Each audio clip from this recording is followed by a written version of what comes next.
Hello mga ka-AutoCare, meron po tayong ngayon troubleshooting Kia Rio 2013 model.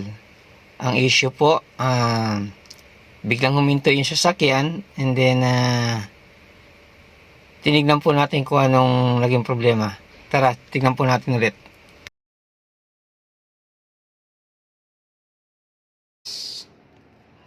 No starting.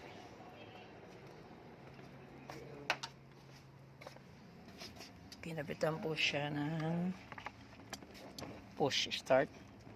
Ito yung module niya. Balik po natin sa original. Tignan po natin kung aandar siya. Dati walang lumalabas sa panel gauge. Okay, watch out guys. Pwede na tayo eh.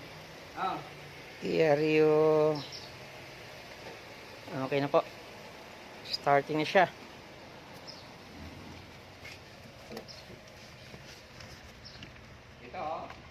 One click na po siya. Sige.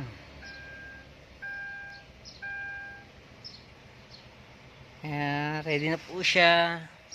Ang naging sira is yung push button nila. Tapos module. Nasira na rin po kasi converted siya sa push button. Nasira po yung fuse. Tapos yung immobilizer po niya, wala na yung dati. Buti na lang yung chips niya nakita pa. Kinabit po namin doon sa loob para mabasa ng computer box. Okay na po siya. Pwede na po siyang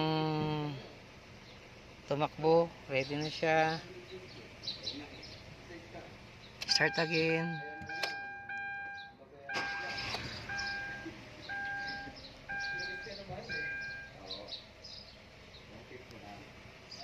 Okay po.